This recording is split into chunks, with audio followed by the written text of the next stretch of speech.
Hey everybody, welcome to the Blue Collar Beer Gentleman. I'm Topher. I started this channel because I'm a fan of craft beer, but I'm on a limited budget, so I wanted to demonstrate that it was possible to enjoy good quality beers without having to break the bank. So the beers that I review on this channel usually come in around the $2 price range, and such is the case with today's selection. I was able to get this beer in a build-your-own six-pack available at my local Smith's grocery store, which means I paid $1.67 per beer, including this one, the Stone Die Hard Fan IPA. Has a 7.7 ABV. Typically American IPAs come in between 5.5 and 7.5, so it's actually a little bit high. Also has a whopping 80 IBUs. Typically American IPAs come in between 40 and 70. So it's very high on the, not very high, but it's high on the alcohol scale and very high on the IBU scale. This is a fairly new beer. When I went to go check the website, Stone's website, to investigate this beer, I discovered that it was released January 22nd of 2020. So very, very new beer. It has a little description or explanation of the beer back here. I'm just going to read it to you really quickly. Dedicated to the diehards. Novice, enthusiast, geek, diehard. In most cases, you choose your level. The novice will say Stone only makes tons of IPAs. The enthusiast will say that's true, except for the word only. The geek will memorize hop varieties, release dates, origins, ABVs, IBUs, and every other conceivable detail. But the diehard people in that category will tell you they didn't choose IPAs, IPAs chose them. All they need to hear are the words IPA and Stone in the same sentence to pump their fist and say, hell yeah, I'm in. It's to those diehards we dedicate this latest chapter in our proud shared obsession, united by passion, fueled by hops. There you have that. See that right there, gang? Independent craft. That means you can trust this brewer. That means it's a small brewer. It's not part of a corporate conglomerate. I know some of you have some reservations with independent craft, that label. I don't. I have full faith in it. Stone is a perfect example of successful, not corporate. Stone doesn't go around buying other people's breweries, destroying them, messing with recipes, all of that. Stone just makes their own beers. They've had a good luck, and because they were smart and they made good beer, they've had a lot of success. And there's a difference between being successful and being corporate. Stone is successful. Down from the soapbox now. Quick info about this beer amongst the reviewing community. Two of my friends on Untapped gave it a cumulative score of 3.88. 4,387 of us, cumulative score 3.93 on Untapped. Beer Advocate has only had 31 rankings, average score 3.99, cumulative score 88, which on their scale is very good.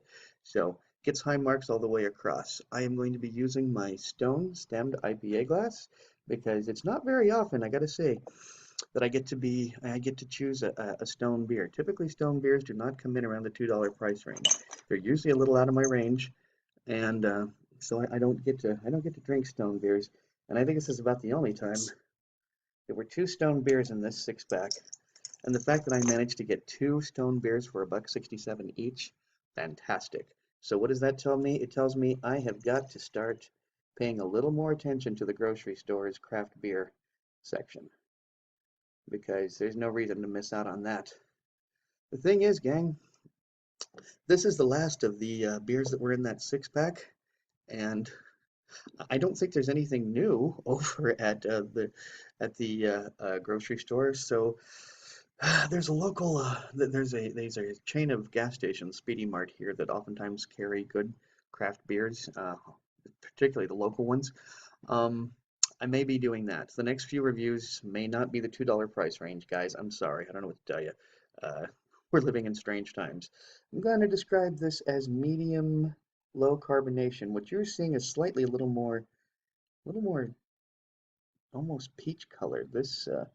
On the camera. This is actually a lot closer to a golden color with, as I said, medium low carbonation. There's carbonation, but it's not crazy carbonation. That head seems to be pretty resilient. Don't see it going much of anywhere. Going to go ahead and give this a quick beard wipe, see what I can encounter. And I smelled a lot of citrus, that's for sure. I'm gonna stick my schnoz directly in. Okay, hop, very hop forward. A little bit of booziness to it with the 7.7 ABV. That's not altogether surprising because that's kind of a high for ABV for an American IPA. Um, I myself have sampled 54 beers uh, from Stone, so that's too much for me to try and figure out an average score. But I will say, as I said, this beer was released on the 22nd of January. This particular beer in my hand at the time of this recording is less than 3 weeks old. So very, very fresh. Even you IPA purists can't have a problem with that. All right, let's get to some drinking some beer. Cheers. I'm going to describe that as medium-high mouthfeel, just the slightest bit of alcohol burn. As I said, with a 7.7 ABV, that's not altogether surprising. You'd encounter an alcohol burn.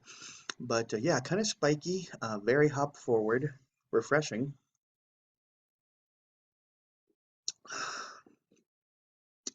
Does have that nice creamy aftertaste that I really come to enjoy for an IPA.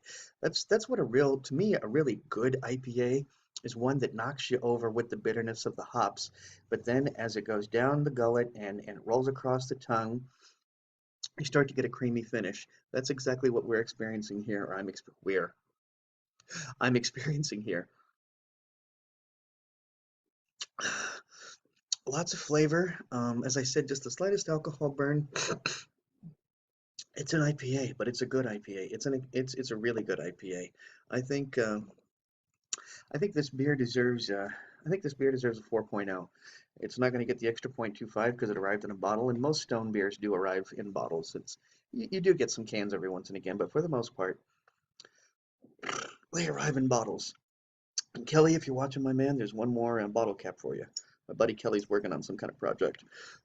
Needs bottle caps. All right, so 4.0 in this beer, very hop forward, a good balance of malt, which creates a creamy aftertaste. Lively, still has plenty of carbonation left in it. Let's see if you can pick that up on the camera. Yeah, you can still see the bubbles coming up through there. Still lots of carbonation, crisp, clean. This is a great beer. This is this might actually be my favorite beer out of the entire six pack so far. Although I'm a really big fan of Gypsy Fade IPA from Tenaya Creek, so much so that I had it at my wedding, but that was a few reviews ago. Um, this guy's definitely, if you can pick this up at your local grocery store for $1.67 like I did, or you could put it in your own build your own six pack, by all means do it. It's a great beer. Well, folks, if you like this video, please be sure to like, comment, and subscribe. And until next time, drink good beer and don't break the bank doing it. Hey, stay home, stay safe. Cheers.